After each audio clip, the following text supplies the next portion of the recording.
See, this post was designed especially for sitting falcons on. What we're going to try and show you in this video is a general overview, which is a word I absolutely hate, on breeding birds of prey in captivity.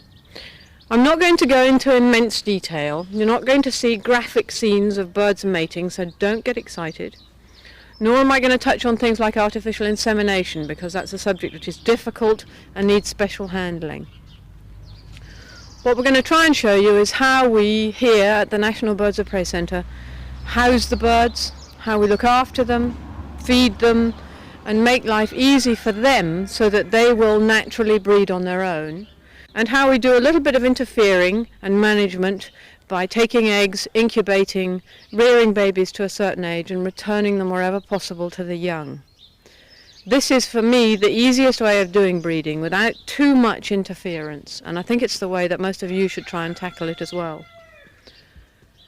But whatever you do, you must tackle breeding with a good reason. There's no point in trying to captive breed birds of prey, for example, that aren't wanted. This year, for the first time, I'm not going to double clutch my sakers. This is a saker falcon here called Lena, who we bred 3 years ago, who's quite good at going absent without leave, especially in Yorkshire. But I'm not going to ask her mum and dad to produce double the number of young this year, because people don't really want very many sakers, and there's no point in breeding something that people don't want. Unless anyone wants any cockerels, in which case you're welcome to the one out there that's making a horrible noise. There's also no point in breeding things like barn owls in vast numbers and releasing them back to the wild. There's a lot of people doing it, but most of them are doing it for the wrong reasons and not really doing the job properly. There is, however, a point in breeding birds that people do want, and breeding something like very rare species, for example, lugger falcons, which you can get hold of in this country. They're now a red list species. If we had a few of them being bred on a regular basis in this country, that means you've got a nucleus of a rare bird being kept safe over here, and that's a good reason for captive breeding.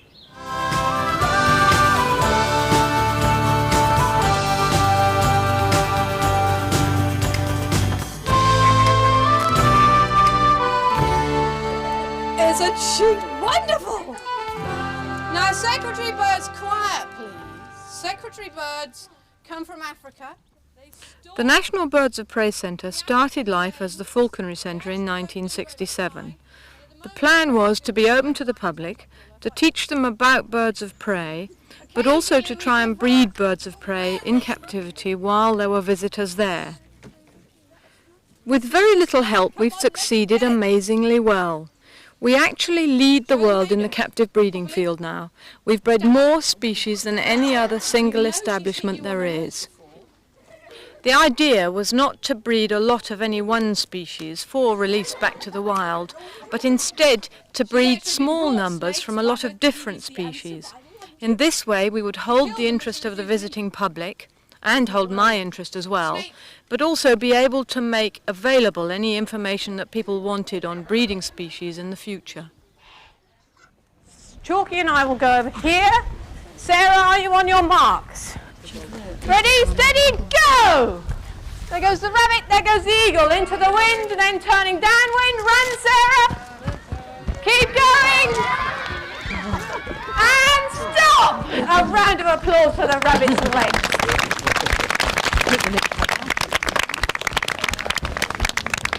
In captive breeding, this is what you're looking for. This is sort of the end and the beginning. And because we're sitting in front of the largest of my aviaries, I thought I'd show you the largest egg as well. This is a secretary bird's egg that is not going to do anything because it smells quite disgusting. But to get these, you have to have the right aviaries for the birds. And over the years, we've worked out roughly what we think is good for them.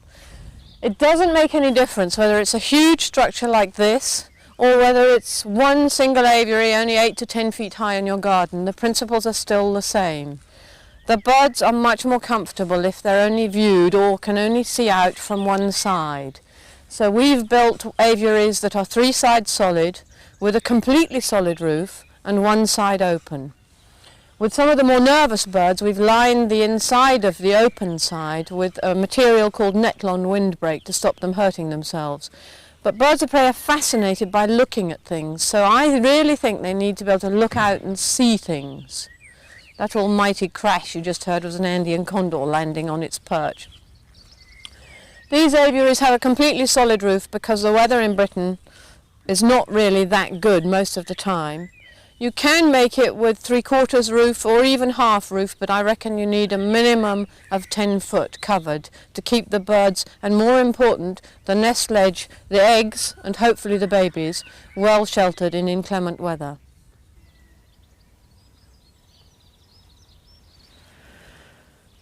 The most important thing in your aviary is going to be access. Here with these aviaries we have a central passage with aviaries off either side, but it doesn't matter where you put your access passage. It can be at the back, at the side, whatever is most suitable for where you're building it in your garden. The reason it's important is you need to be able to see the birds without disturbing them, feed them without disturbing them, clean them out without risking losing them through a single door, and be able to get to the nest ledge to check on eggs and babies with minimum disturbance.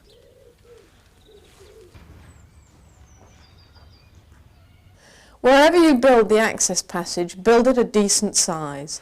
There's nothing worse than wheeling a barrow down the passage to clean out the aviaries and removing all the skin on your knuckles on the way down. The same goes for the doors. You have no idea how many times I have brained myself on aviary doors built this high. Build it a decent size, then the whole thing is just so much easier to work with. Because the external door has a good lock, the internal doors don't need anything special, nor does the feed ledge. So both the internal door, which again is a good size, and the feed ledge, which is a drawer which slides out, the food is dropped in, the birds don't see it arrive, and pushed back in. Both of these just have a very simple wooden catch to stop them coming open. The whole thing is very simple, very easy, very good to manage, and it generally makes life a lot easier.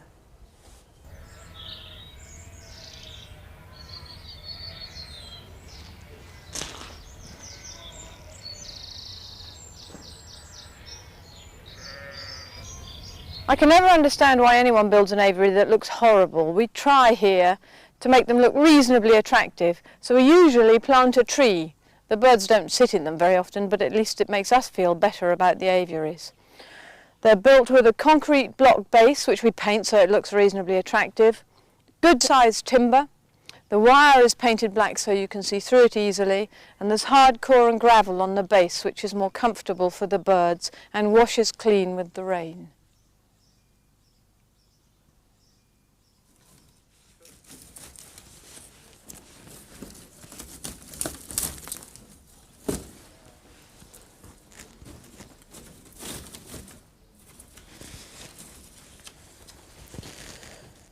For a nest ledge this high, you've got to be able to get up here. You can either do it by coming up a ladder on the inside or with an access door. We use both methods. But for me, the most important thing about a nest ledge is to build a decent sized one. So many people just put a tiny nest ledge across one corner, and half the time there isn't even room for both birds there. And if you imagine both birds plus babies, you're getting really squashed. Here in this enormous aviary, we have a huge area, but wherever you are and whatever the aviary, build it all the way along one end. You give the adult birds room and their own space, and it means that the baby birds can actually play, and what's more, they do. Now, for all the birds that build nests, we do it for them. Sometimes it works, sometimes it doesn't. Sometimes they say, that's not good enough, we're going to build our own. But you would be amazed at the amount of stimulation you can have with birds when you put in something like this. This is huge because this was built for eagles. The only ones that we don't do that for are the falcons and the owls, who don't build their own nests. After this year, I'm actually going to carpet the floor of the eagle's nest because we've already had 2 breakages of eggs. But generally you want something soft on the floor if you can. And once you've built a nest like this, and it takes a lot of effort and a lot of sticks, we put a lining of clean, and you can get sterile hay inside for the birds to lay. I think aviary design is the key to captive breeding. You should build well and build to last. A decent hardcore base with fine gravel or sand, and 3 solid sides. I prefer a solid roof, but with plenty of light panels. and a service passage with good access doors. And remember, a decent sized nest ledge is vital not only for the parents but hopefully for all the babies you're going to produce as well. Brilliant! And you have to be very quick, and then Solix takes the rabbit. And we get the eagle. No, you can't have the rabbit. Come here. Solix. Oh, Solix! Well, I told you about taking the rabbit from the eagle. Well, there we go. Solix helping as usual. Firstly, it's his nose, and last week he got stooped into by a falcon at about 70 miles an hour. You'll be glad to hear that both survived. Now, when putting your birds together, compatibility is all important, and I should know. Your pair of breeding birds have got to like one another. What you're looking for is preferably no aggression, and hopefully at least some sitting together. But don't worry if the pair appear to ignore one another for most of the time. Once they're the right age to breed, and that will depend on the species, the female should let the male go down to the food first at the start of the breeding season. Next should come food passes, and probably they'll be quite noisy too, and hopefully mating. Nest building or scrape making, if it's a falcon or an owl, should come, and very often you will hear much more than you will actually see. The only exception to all the rules are goshawks, and with them, throw the rulebook away, do lots of research, and pray.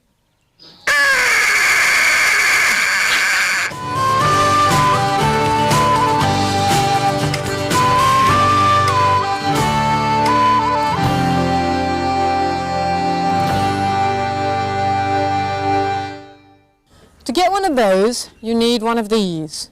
And at some stage, if you're lucky, you should get your bird starting to lay eggs.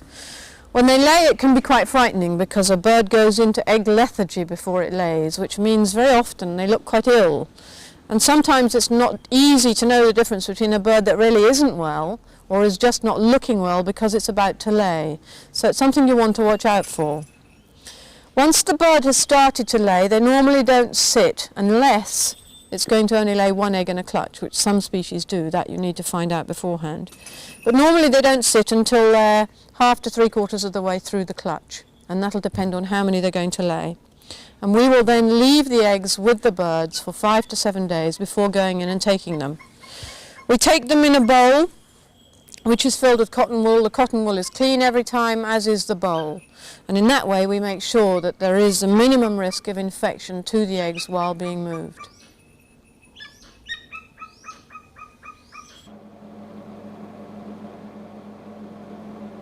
There are several ways you can go about hatching eggs.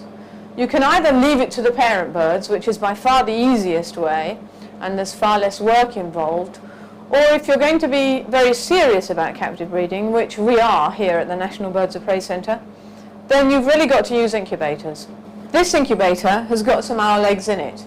Actually, taking the owl eggs is about the most hazardous thing we have to do, because the owls don't like you taking their eggs away and they can get very cross about it. So we usually have to put on battle dress to do it. In this incubator we have great horned owl eggs, Harris hawk eggs, Saker eggs, common buzzards, 2 red-headed merlins, peregrines and snowy owl eggs.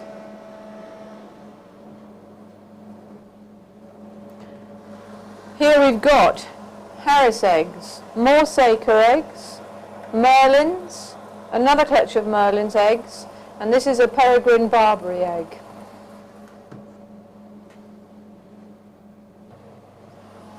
In this incubator we have 4 black sparrowhawk eggs, red kite eggs, red-tailed buzzard's eggs, if you're in America you'd call them red-tailed hawks, 5 merlin eggs, 1 miserable barn owl egg, 2 more white-faced owl eggs, 1 just hatching, 3 gay-bar goshawk eggs, and the tiny jobs are African pygmy falcons.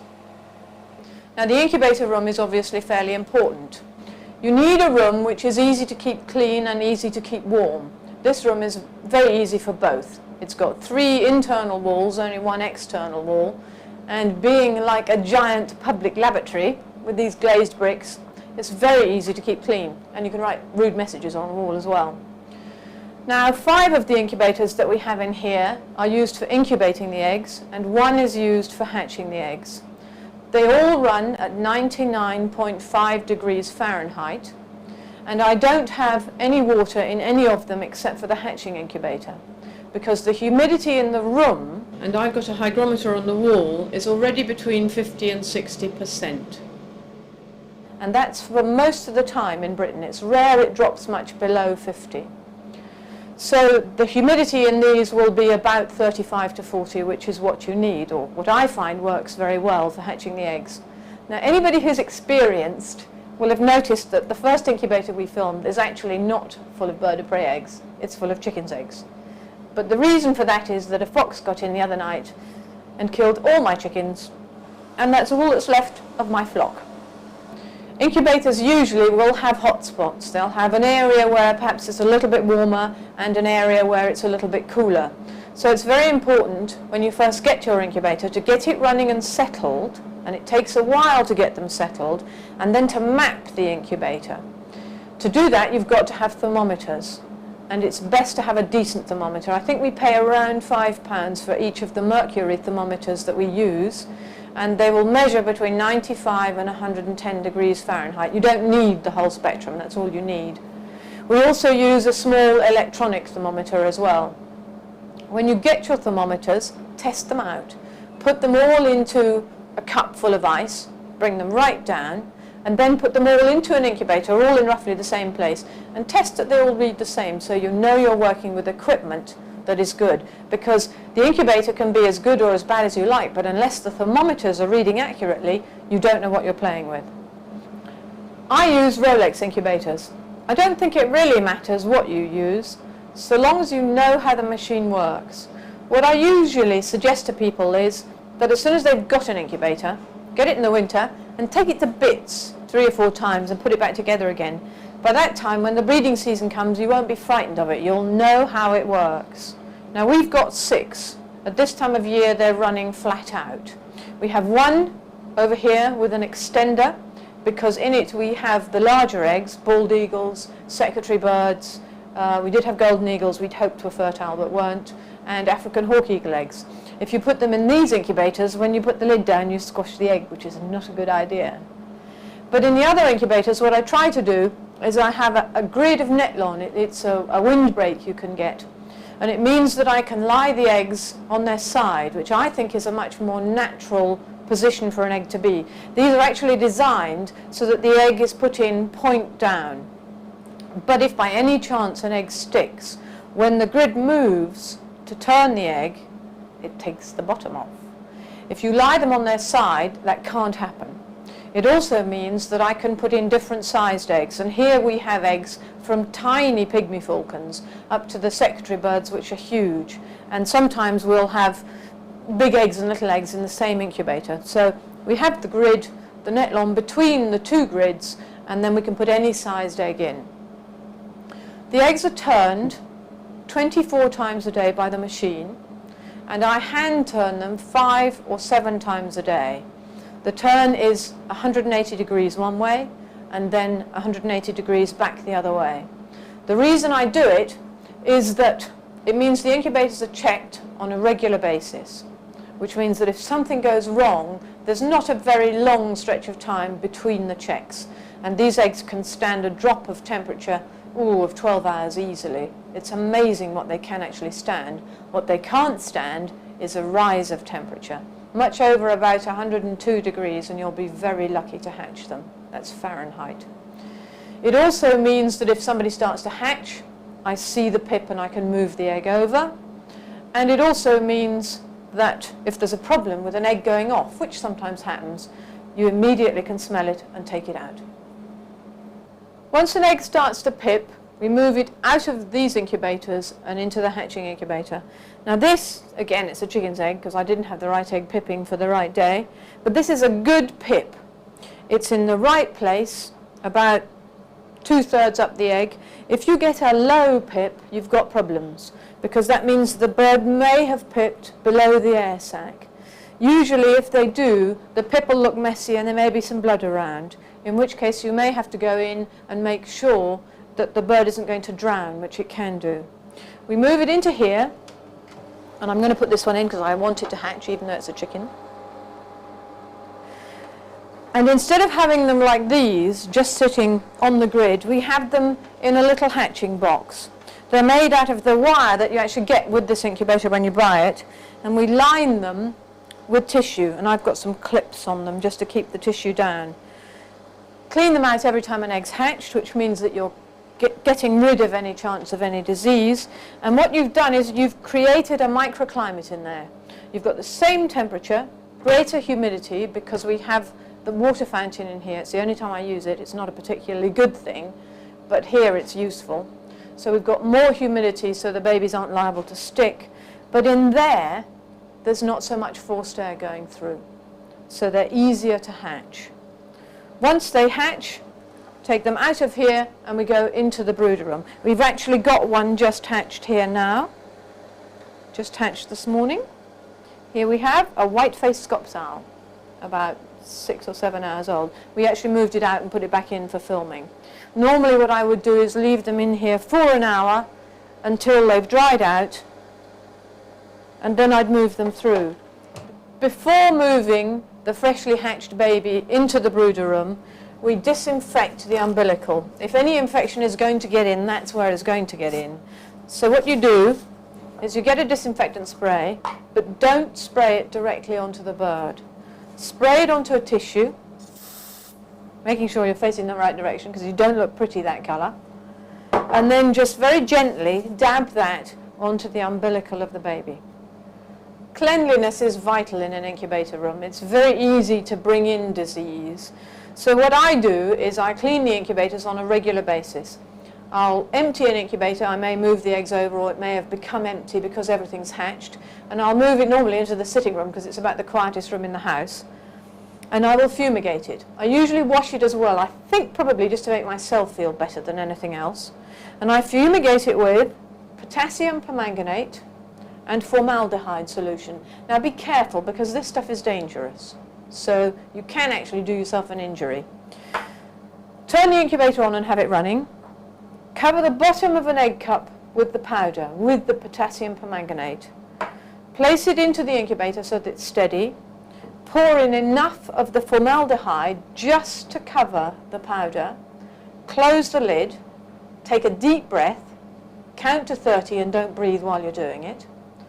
Turn the incubator off and run like stink. Because if you're in the room when these fumes start to come out of the incubator, which they will, it makes you feel absolutely awful. Leave the incubator in the room for an hour. Make sure there are no humans, no dogs, no budgerigars, no nothing, no goldfish. Because I don't know what it does to goldfish, but I know it's not very good for anything else. Then once it's been in there for an hour, you can go in, take the egg cup away, clean it somewhere, away from food and anything it might contaminate, and you then have a fumigated incubator. You can make the hatching box out of anything, but being a conservationist, I use the grid that comes with these when I buy them. All I've done is cut a square, or is it a rectangle, bent up the edges, made a ring with the rest of the wire, and just put some tape around the top so that it's not too sharp. Place one on top of the other, and you just put normally 2 pieces of kitchen towel inside, making sure that the edge is covered so that air isn't coming in through the sides. Just tuck it in, and hey presto, ready to go into the incubator. Sometimes an egg will actually need help. The best rule of thumb is to say leave it 60 hours before you start to interfere. An awful lot of people, when they're first starting to breed birds, will go in much too early, and it's dangerous to do so. So we leave them 60 hours and then we'll go in and help. There will be times when you should help beforehand, but you need to be experienced before you start to do things like that. These days I have a sort of gut reaction about a bird. If I feel that something's not going right, then I will go in earlier.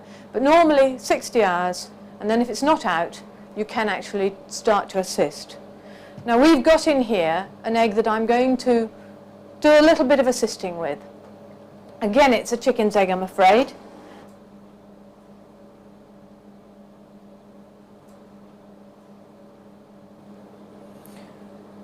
Now when I looked at this egg earlier, I wasn't happy that it hadn't moved since I last saw it, although it's doing things now.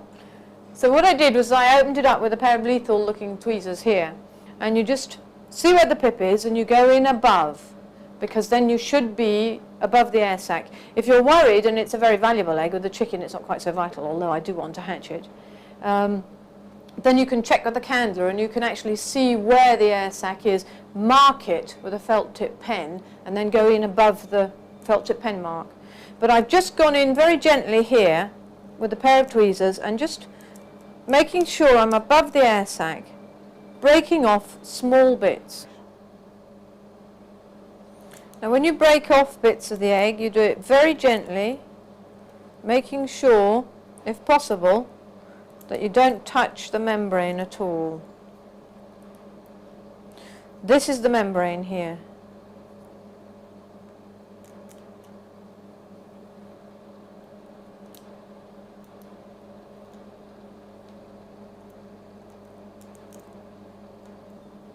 Once you've made a reasonable sized hole, I then use a paintbrush, which is disinfected regularly, as are the tweezers, usually with Milton, but don't leave metal standing in Milton. I think it does something peculiar to it. Damp it in clean water. If you've got sterile water, it's better still. And then you just touch the membrane with the paintbrush. And as soon as you damp that membrane, it's like magic. It's like one of those pictures that you rub with your hand, and suddenly it arrives, and you'll see all the blood vessels. You'll see whether or not they're still pushing blood through, or whether or not they've started to close down. If they're still pushing blood through, don't go in. If they've started to close down, you may be able to go in and interfere. Now this should make the membrane transparent. Doesn't like it, it's cold. And you can see that this baby is now ready to come out. You see where the blood vessels were? There's one there. Another one coming down here. You can see a lot of movement and hear a lot of noise, which is a good thing. Don't be put off that this is a hen chick. Exactly the same will happen with any chick, be it an owl or an eagle or any of them. They all hatch in the same sort of way. So you're looking for the same sort of thing regardless of what species it is. You're looking for this membrane to have dried and for the blood vessels to have closed down. And in fact, I could go in and help that baby out right now. There's only one danger to doing this. Once you take away the shell and you expose the membrane, it's going to be much more prone to drying out. So there will be times when, if I'm worried about a bird and I think it may take a long time to get out, I'll move it out of this incubator, the forced air incubator, and I'll move it into the brooder room where I've got still air incubators, and I will get it out of the egg in there so the forced air is not drying out the membrane too fast. To really know what's happening in incubation, you can weigh the eggs down to see how they're developing. An egg should lose 15% of its weight between fresh egg weight, that's the day it was laid, through to pip. It's 18% to hatch, so it's 3% on the last 2 or 3 days of hatching. The problem with this is you've got to know what weight the egg was when it first was laid. And this is one of the reasons we don't do a lot of weighing, apart from the fact that we don't have very much time here anyway. Unless you take every egg as it's laid, you can't tell what its fresh egg weight was. And even if you pull the eggs out as a clutch, you don't necessarily know which egg was laid first. There is a formula that you can get, which I think you can find in Falcon Propagation, which is a book produced by the Peregrine Fund in America, where you can actually calculate what the fresh egg weight is. It's supposed to work well with falcon's eggs. I don't know how it would work, for example, with a great horned owl egg, because I don't suppose anybody's done a tremendous amount of work. If you've let your eggs have a week of natural incubation and you've got your incubators running right, I don't think this is particularly necessary. But if you're not happy and you want to weigh them down, get yourself any weighing machine. This weighs down to tenths of a gram. This owl egg actually weighs 58.69 grams. And what I would do if we were charting it is I would write the date, the weight, when it came in, the days of incubation, and all the relevant information on this card. To see if an egg is going to hatch, you can candle it or look through it with a strong light. Owls' eggs are very easy to see through because they're white and they don't seem to have a lot of colour in the shell inside. So you can actually put it on the light and then gently turning it round, you can see whether or not there's a baby or an embryo developing inside. This helps us a lot with breeding here because it means that if a bird is sitting on eggs that aren't fertile, we can take the eggs away, and if she lays more eggs, there's a chance that the second clutch may be fertile. This is an owl egg which is not going to hatch. It either died very, very early on or else it was infertile. And you can see the yolk is moving around as I turn the egg. This is the yolk here, this dark round patch. And really nothing much is happening. These dark marks are the actual writing and arrows on the outside. Now I'm going to show you an egg that is developing. Here we have an egg which is just starting to develop. As I turn it round, you should see that the light will come through half of it there at the bottom. That's what's called half shading. So the egg is starting to develop. As I turn it, it goes dark again, darker still,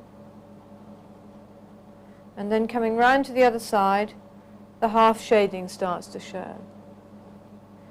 What I don't think can see very easily is that at the top here I can actually see the heart and blood vessels developing across the egg. For anyone wanting to captive breed birds, this is an important piece of equipment. You don't have to have this one. I mean, this comes from America. I don't know how easy they are to get. It was given to me. You can easily make your own, the Blue Peter Touch. All you do is you get an old coffee tin, put a light bulb in a socket on a piece of wood, coffee tin over the top, cut a hole, get a piece of sponge like this, and it will work exactly the same way this does. You should be able to see through all but the darkest of eggs. And if you then close curtains and make the room dark, it's easier to see what's happening. When you're candling an egg, don't leave it still on the light or it may get overheated. Very gently turn it, and I mean gently because if you move too fast you can detach the embryo. And if you just gently turn it, you're looking for half shading if it's in the early stages after about a week, maybe a little bit more development later on, and as it gets well developed, the whole of the lower 2/3 or more will be solid and you should be able to see a good air sac. If you want to know what you're looking for, either practice with some chickens' eggs or get an incubation book and look it up and see what the development is.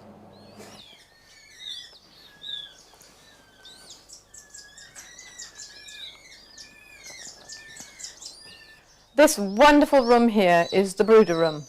Once the babies hatch, they get taken out of the incubator room and brought into here and put in what we lovingly call the ovens.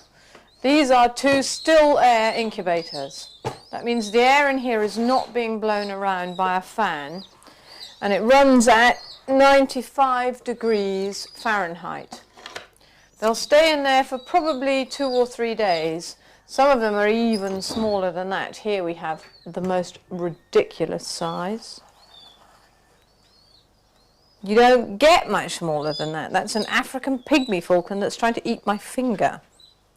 Once they've been in here probably 2 or 3 days, it would be longer for a bird as small as a pygmy falcon or a barn owl. They'd probably stay in there up to about a week. Then we move them out of these over into the brooders here, where all that's happening is that they have a heat lamp over them, keeping them warm. These incredibly attractive grey boxes are water tanks that have had the bottom cut off. They're very useful because they're easy to keep clean, they're very easy to scrub out each morning. It means that the birds don't get droppings all over the place, and it keeps them reasonably warm. The birds will move here from the Bristol incubators under these lamps and stay here for about 2 weeks. By that time the rings will be on and they will then be ready to go out to their parents. Now in here, believe it or not, this is the owl that you saw hatch, or just hatched, a week ago today?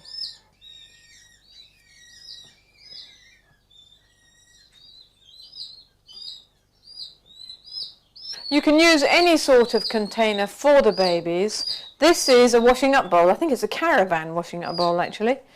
But the surface inside must be the right one. If you just put tissue into this, the birds would slip, their legs would splay out, and within a very short time, a matter of 10-15 minutes, you would have days of work getting them right again.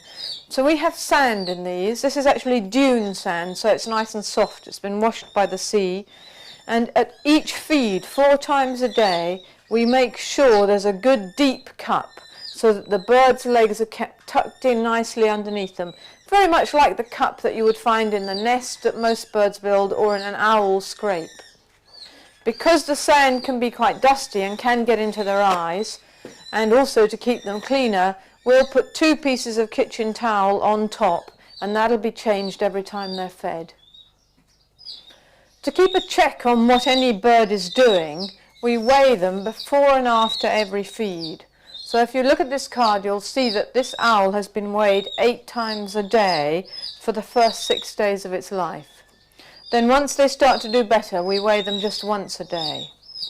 We chart down the weight to see what's happening. Now to weigh them, you put them gently on the tissue there. And at the last weighing this morning, he weighed 55 grams. So we put on 50 grams. And see, he's now up to very nearly 60 grams. He's put on 5 grams in the last few hours. So that weight would be charted down, and he would be taken out and fed.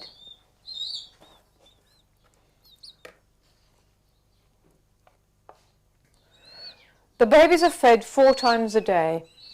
Usually we start at 8 o'clock in the morning, then again lunchtime, around 6 at night, and the last feed is at about midnight. Here we've got some Harris hawks and a caracara. This can't go back with its parents, which is why it's so large and still here. And we're feeding all the babies on a mix of day-old cockerels, quail, grown-on chicken, and rats all minced together. And I can tell you with great experience that if you try and mince whole rats with a Kenwood mixer, it'll blow up.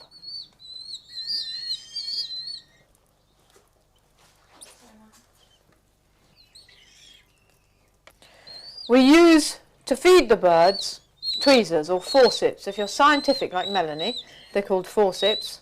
If you're not scientific like me, they're called tweezers. And they have a curve to them, which makes it easier for us to pick up the meat. Although they're quite sharp, I have never had a bird injure itself on them, and they're nowhere near as sharp as a bird of prey's beak.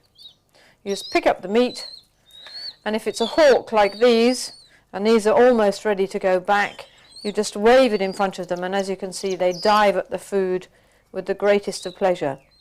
With the owls, you touch the side of the beak, and we'll show you that in a minute, and the falcons hold their beak open and scream or beg for food, and you have to actually put the food in the beak before they'll respond.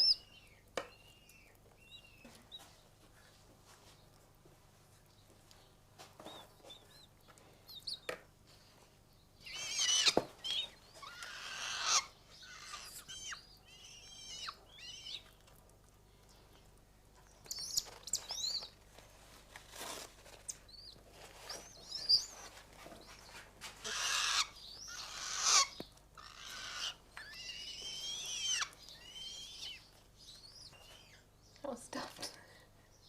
It's going to explode. With the diurnal birds of prey, it's very easy to see how much they've had to eat because this bulge here is a crop. So once it's full, that's all they need to eat. If when you go to feed them the next time, the crop has still got meat in it, you just don't feed them. Owls are much more difficult because owls don't have a crop. The food goes directly into their stomach.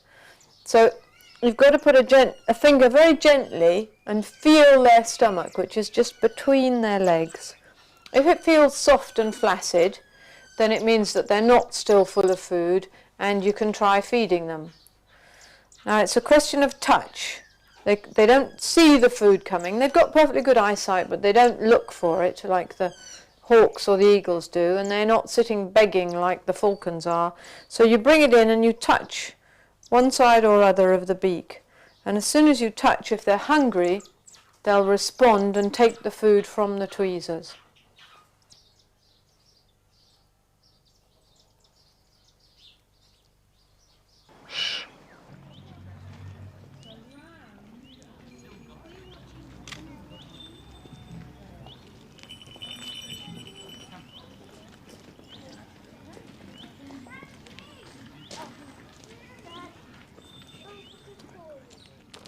Captive breeding can be incredibly rewarding. Here we have two species that nobody else in this country is breeding at the moment. This is a baby black vulture. I know it's brown, but it is a baby black vulture. And this is a baby secretary bird. She's on her first day out today. But it's a hell of a commitment. And if you really want to get into it, you have to be prepared to have masses of time, to make sure that you don't have any time off during the breeding season, and also be prepared to commit a fair amount of money to what you want to do. If you just want birds for yourself, quite frankly, I would say don't spend the money on captive breeding. Buy the birds you want from somebody who's already doing it and producing birds that you know are good. If you want to go into captive breeding, be prepared to spend almost all your money and almost all your time, and to have the most incredible disappointments as well as the most incredible exciting things happening. As with almost anything, there are legal formalities to be gone through when captive breeding. To find out more about the law, and you must do this if you're going to breed birds of prey, you should either get hold of the Department of the Environment in Bristol, and they'll tell you all you ought to need to know, or else you can buy a copy of the Wildlife and Countryside Act from Her Majesty's Stationery Office. All captive bred birds have to be ringed with a Department of the Environment ring. This is sent to the breeder unless it's one of the 5 sensitive species of birds, which are peregrines, golden eagles, merlins, goshawks and gerfalcons. If it's one of those, then a Department of the Environment inspector will bring the rings and witness the ringing. This is a Harris hawk. It's now 11 days old and it's ready to be ringed. The ring goes on with the numbers the right way up, so you can read it. The front 2 toes are put together. The ring slides over. The back one goes back towards the leg. The ring goes over the top. And once it's on, it shouldn't come off again. When I talk about captive breeding being expensive, I really am quite serious. I think some people have the mistaken idea that if you breed birds, you're going to make a lot of money. I really couldn't tell you how much we make from selling some of the birds that we sell, because the Falconry Centre eats money like nobody's business. But if you really want to go into it, get yourself a calculator and find out how much it's going to cost you before you start. I don't think you can put up even the smallest aviary properly for under £1,000.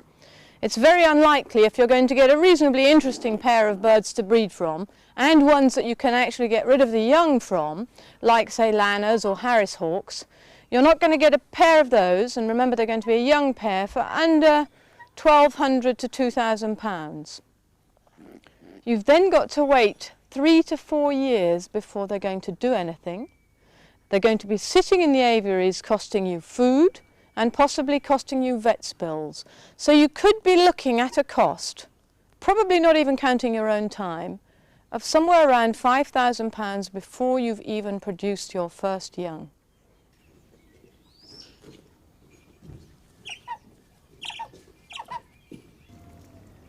And finally, the one ingredient we couldn't film, we couldn't show you, that I very rarely display and that you will definitely need, is patience.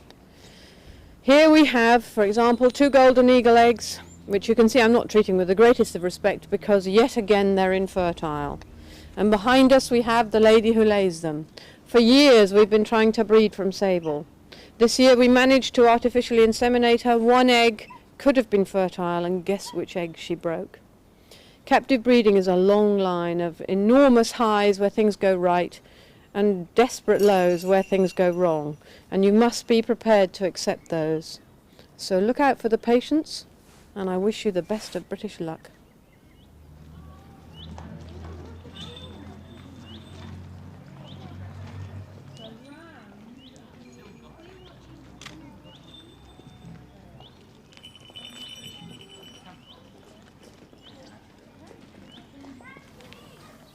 We're now 2 weeks on. These babies have grown, have had their rings put on, and are now due to go back with parents or foster parents. So we're going to go into the aviary. We've already taken the eggs and put a clean nest lining in, and these babies will be put in with red tails, who will then finish the job rearing them until they're full grown, and they'll then come out of the aviary and be ready to be trained.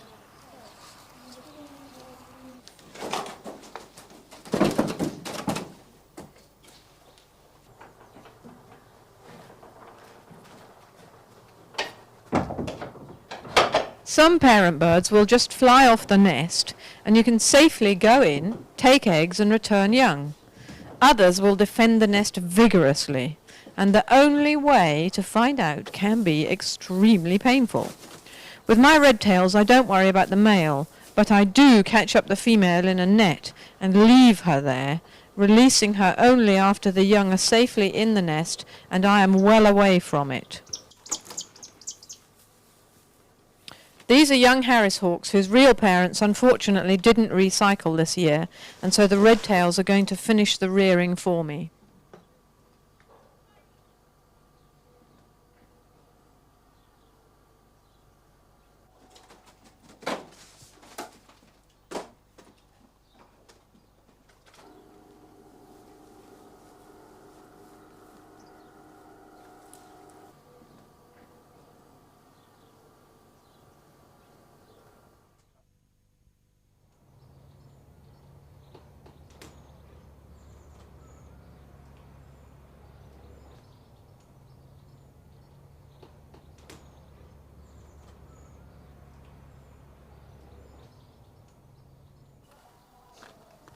Once the young are hard down, that is, fully feathered, we remove them from the parents' aviary and usually put them in a secluded pen in a group on their own.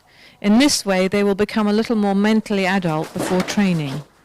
When you're going to catch up your young, use a net. It's so much easier and much better for the birds. Go in and get the job done as quietly and as quickly as you can.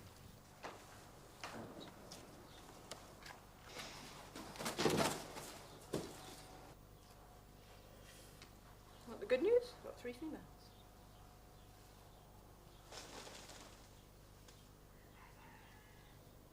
You're puffed. What do you think I am?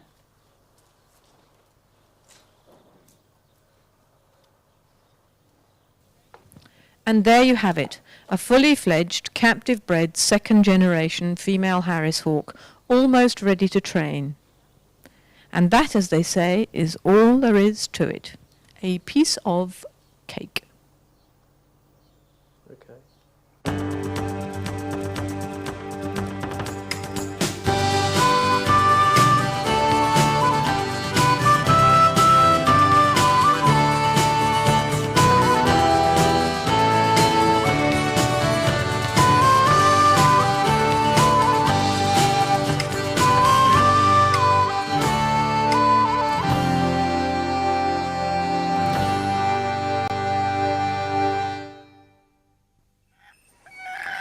Once you get to this stage, you have to think about what you're going to do with the birds.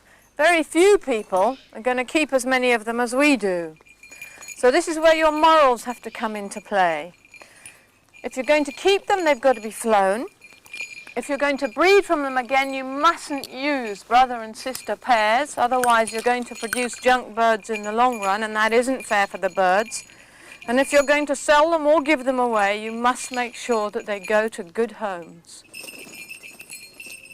I bred all of these birds. It was hard work. It's a tremendous commitment. It's also extremely expensive. But when you get to this stage where you're training a young falcon, who not only you bred, but you also bred her parents, that's what makes it all worthwhile.